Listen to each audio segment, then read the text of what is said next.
Hi, I'm Rosalie Weiss, and welcome to Medfield Musings, a program designed to share elected and unelected positions with viewers. This program provides information about the town of Medfield. Today, we welcome Maria Piedra, the owner of the Butterfly Trees Boutique.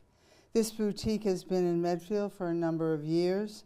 Maria is closing the shop at the end of February and continuing her career in real estate at Berkshire Hathaway in Medfield. Today, it seemed interesting and valuable to talk about starting a business in Medfield, enjoying the pleasures of operating in a small town, and the feelings one has when it is time to pursue another adventure. So, welcome to Medfield Musings, Maria. Oh, it's thanks wonderful. for having me. Oh, it's great to have you too. I know this is a very interesting time in your career. So tell us a little bit about how you got into the retail business and how you developed the concept of the Butterfly Tree Boutique. Okay, how did I get into the retail business? I'm not exactly sure what planted the seed. I'm just going to tell you that my dad was a firefighter, my mom was a stay-at-home mom, so I did not have anyone, in the business world. I went to school for fashion marketing. So that's like the beginning of my retail experience. And, thinking back, one of the things that I used to play with my sister, I had this little cardboard grocery store stand, and we used to play. I was the shopkeeper, and my sister. You were the shopkeeper. I was the shopkeeper. I'm not surprised. And my sister was my customer.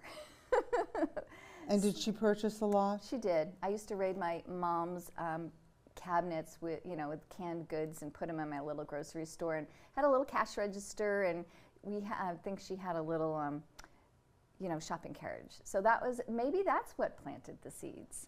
Being a supermarket I don't retail know. owner and forcing your sister to buy whatever.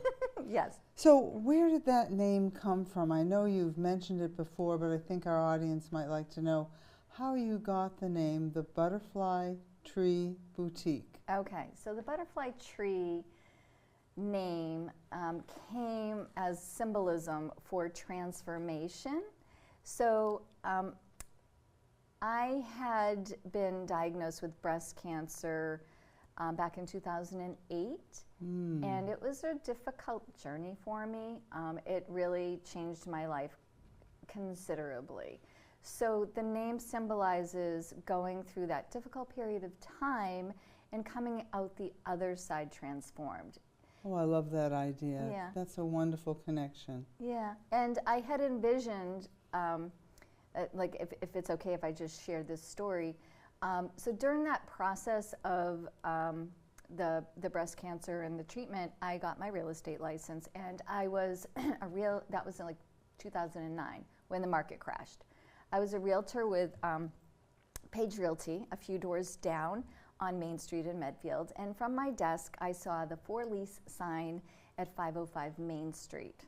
And my colleague Dave Darian had the listing for that lease, and I envisioned a space filled with fair trade, eco-friendly, inspirational gifts and beautiful objects just to bring happiness into people's lives. When you say fair trade, can you explain what that means? So fair trade is generally a term used that when people manufacture products, or especially overseas, that they pay a fair living wage and have good working conditions for the employees. That's a lot wonderful. of it, and I like to buy fair trade, like women owned, or things that supported women.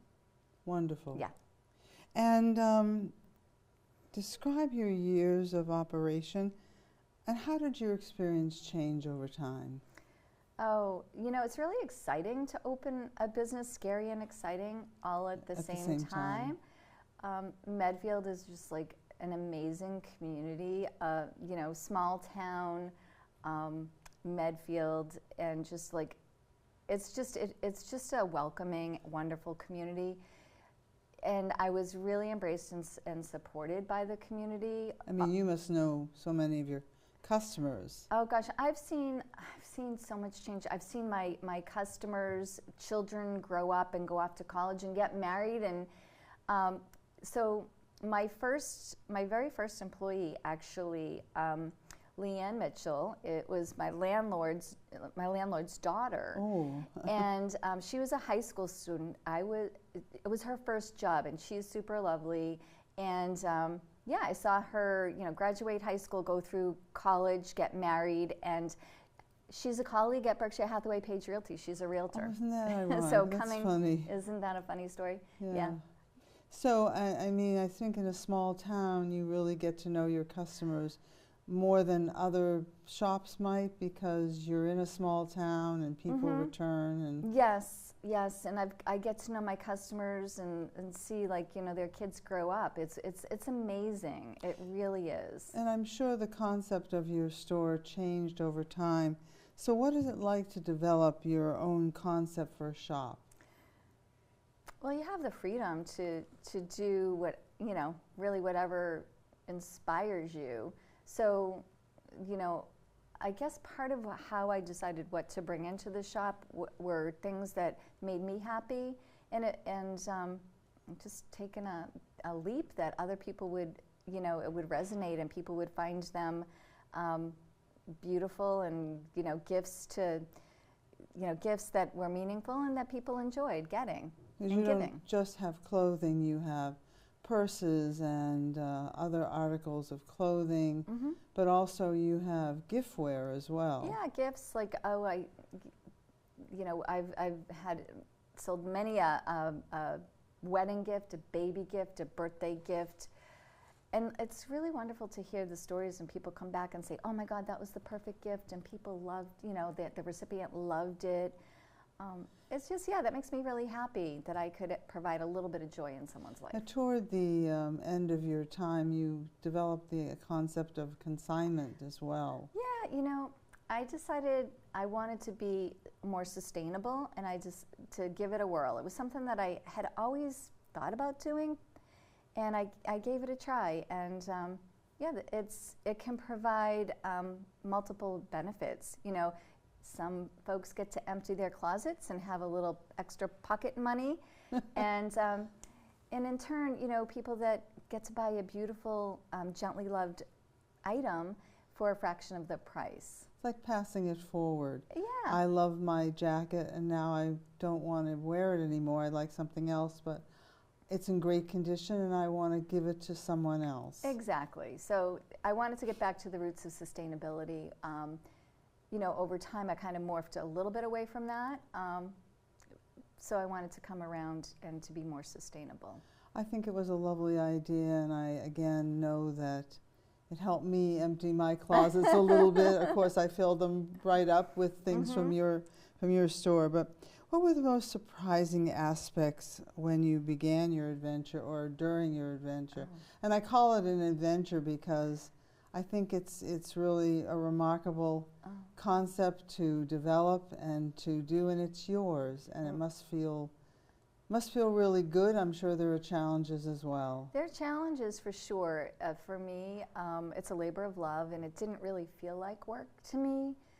The biggest challenge recently, I would have to say, COVID really changed the world, not just for retail shopping, but just the world in general. And it's been really, really, it's been difficult to recoup or rebound from that. Shopping behaviors have changed. As you mentioned that, how do you see that they've changed? Oh, online shopping, it's so convenient and so easy that, it's really hard to compete with Amazon as a small retailer. Well, I know you and I have had the discussion about how nice it is to come into a shop, actually see the clothing, touch it, and you don't get that when you shop online, but it's, I guess, certainly easier. You don't have to leave your house. Exactly. So, for some people, there's a lot of reasons why it makes sense to do online shopping. When you're a busy mom and, you're juggling career and children, and, if you're an elderly person with mobility issues, you know, my mom, she embraced technology, and during COVID, and she was well into her 90s, 96, I think. Oh my gosh. And she did her grocery shopping online.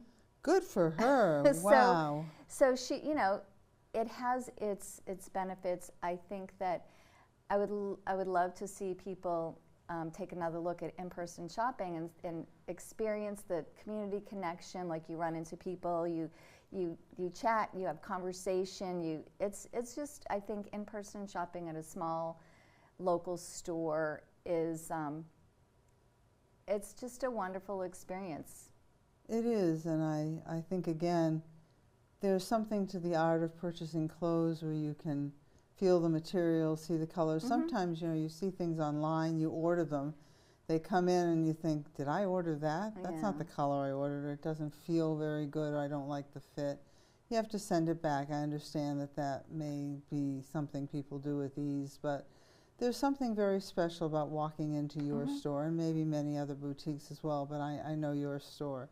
And there's a warmth that comes from opening the door, and you just feel the culture and the climate inside, and I think that's a very big plus. Well, that's how we met.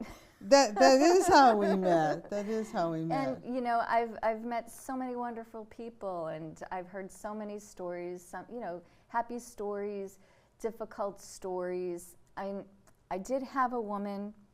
Oh, I hope I'm not gonna tear up, but she was going through a really, really difficult time, and she shared her story with me. And she came back recently to tell me how much it meant to her to have me listen to her story. And you know, I can't recall if she bought anything way back when, but but she came by and she bought a few things recently.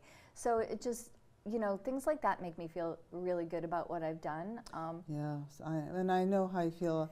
I think, you know, I work in a boutique part-time. Yes. I mean, what else does a retired school superintendent do but work in a boutique in Maine?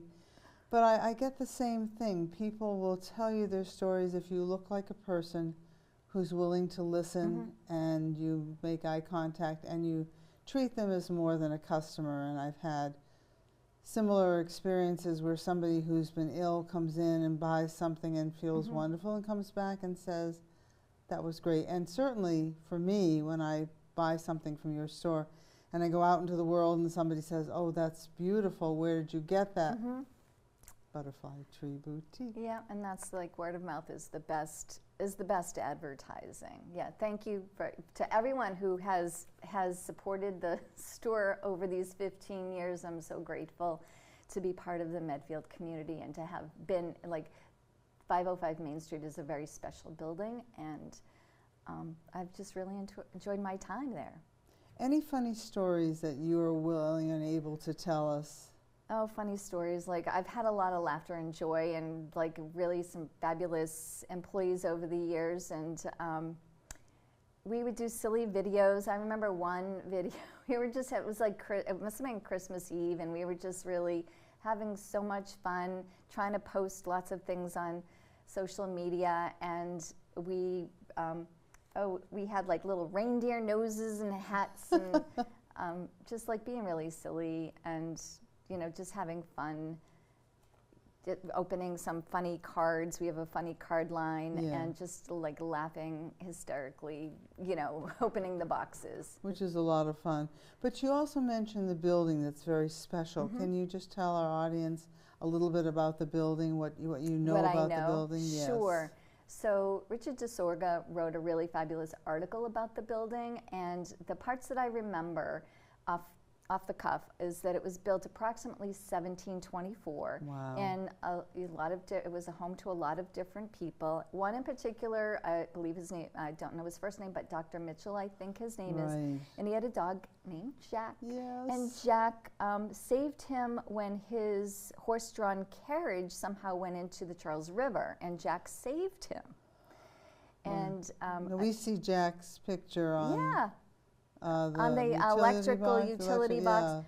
And rumor has it that the doctor was the first resident of Medfield to get a horseless carriage. So that's pretty cool.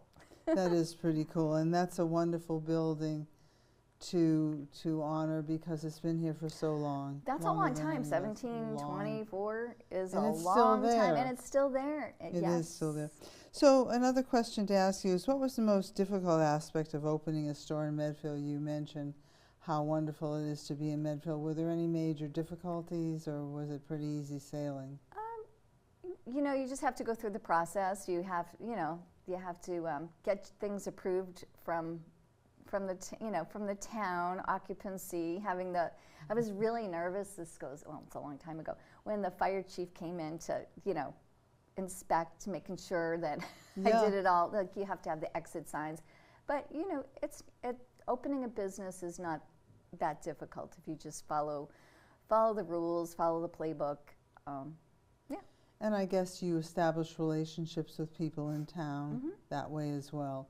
And I think you're lovely, and you have a friendly attitude, and you smile, and you make eye contact, and all those things are very, very important. So with all the wonderful things you've said about your store, the difficult question I have for you is, why have you decided not to continue? Right, yeah.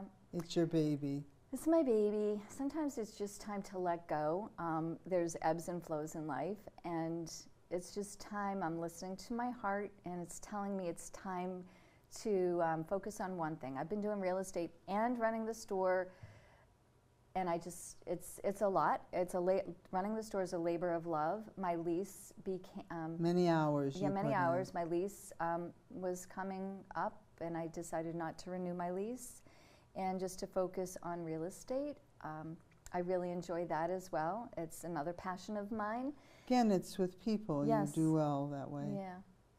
And the thing about owning a boutique, it's not just selling clothes. There's so many tasks involved. Oh in gosh, that. yes. There's a lot of things behind the scenes that, you know, some things that I enjoy more than others. Of course, I love to shop. So That's good. yeah, it's good. So I've filled my store with beautiful things. So I've gotten to, you know, that gets my shopping, the urge to shop out of my system. My husband's probably grateful for that. I'm sure he is. I'm sure my husband would like me to open a shop so I wouldn't buy the things in the shop. Right. Yeah. So, but you know, like maybe paying the bills is my least favorite thing to do. Sitting And how behind the about computer. Ordering, that's a multitasking kind of operation. Right, with so many different categories, from jewelry to home decor to clothing, it was a big job. And over the years, I had more staff and more help, but since COVID, I've had to scale back in order to be able to stay in business. So a lot on my shoulders, and yeah, it's a lot, brought a lot of joy, but also a lot of work. And so you have to physically be there a lot just to make sure everything is going well. And you know, you mentioned the time that you have to put in, not only on the floor when customers come in, but behind the scenes where you're ordering or you're putting things out or whatever you need to do to keep that store running. Yes, making sure that I have ordered paper bags and ribbon and wrapping materials, that I don't run out of bags, and that the displays weren't empty, that I reordered cards, and that I had all my orders in place. You have to order so many things so far in advance. Right. Especially with clothing and like holiday merchandise. You order them almost a half a year or more in advance. I was working with my boss in Maine, and we were ordering things in the summer for the spring. And you have to make a decision then about what you think is going to sell in the spring. And I think you talked about the change in habits of shoppers, not only physically coming in, but in terms of what they're buying now and what they didn't buy. I remember you telling me that you might not be able to sell in consignment some of the things I wore as a superintendent because people aren't dressing up as much. Business attire, for me at least, you know, suits. Nobody wanted to buy suits. No, I couldn't get rid of my suits. But fun things. That's where, you know, people, I think we're more casual overall. So many people work from home that all they need is a cute top. And make sure they don't get up without their bottom. Exactly. Good enough. And I have a question for you that Yes. I'm sure is really making people wonder what. What's A next? big surprise. Can you give us an idea of who or what's going to go into that wonderful space? All I can say is that, yes, something's coming in, and I think that it will be something fun for the Medfield community. I really tried hard, to find someone to take the lease or do a new lease that that it would be a so business. you were involved in that. I helped. I put the people together. I put the wonderful. landlord and a potential renter in conversations together, and just hoped that it would work out, and it seems like it has. And there's a lovely woman that she'll be starting a women-owned business in that location. That's all I can really say. Just time for me to pass the torch on, and I had hoped that it would be something that the community could come into this beautiful space and enjoy. And not to say if it were a bank, people could come in, but it would have a different vibe. You might enjoy it if you're putting money in, Yeah. but not so much if you're taking it out. But I think it's important, especially in small towns like Medfield, to have places where the community can connect, and you can run into a friend or make a new friend just by experiencing the different businesses that the community has to offer. I remember just coming in a few days ago and seeing a couple of friends who were already there, saying, "Oh my gosh, it's so fun to see you here." Yeah, it's fun when people run into each other and that they hadn't seen each other in a while, and reconnect. Yeah. And how long are you staying open so people know when to run before Oh, you better run. I don't know when this airs, but my last day is February 28th. That is my very last day in business here in Medfield. And then I guess you can find me at my real estate office at 489 Main Street. I know I'm going to go over and say, hey, would you like to go for a cup of coffee? I would love that. If anyone in the community wants to, catch up. And now, is the new place going to open right after, or is there going to be a period of time that'll be empty? I think there might be a period of time. I'm not privy to that information. So let me ask you, Maria, any other comments that you would like to make, that you'd like the community to know about, and any final sayings that you might want to share? Sure. I guess what I'd like to maybe share is that Medfield is an amazing, beautiful community, and there's so many wonderful organizations in Medfield. Like Medfield TV is fabulous. And I was a part of MEMO, Medfield Employers and Merchants Organization. They do a lot around town, like the Medfield Day, the concerts on Thursdays in the summer, tree lighting. So there's so many, there's Bell Forge, there's the library, there's just, it's rich in community, opportunities. And you support the local businesses because they give the vibrancy and character of Medfield. And, so help the small businesses out. Shop in town when you can. And shop locally. Shop locally. Get your pizza from one of the fabulous pizza places, and, hair salons and restaurants. Yeah, support your local community because they really give back more than you know. Donations to various, they do. events, and so yeah. Well, I want to thank you for your time, and thank you for your shop, and we have nothing but best wishes for you as you go forward into a career you've already been in, but which you're going to devote full time. Yeah. And it's been a pleasure having you here. It's been a pleasure seeing you at your shop, and thank you for everything you have done for the town of Medfield. Oh, thank you so much. And thank you everyone for watching. This is Rosalie Weiss, and you're watching Medfield Musings with Maria Piedra, owner of the Butterfly Tree Boutique. Thank you so very much. Thanks again. Yeah.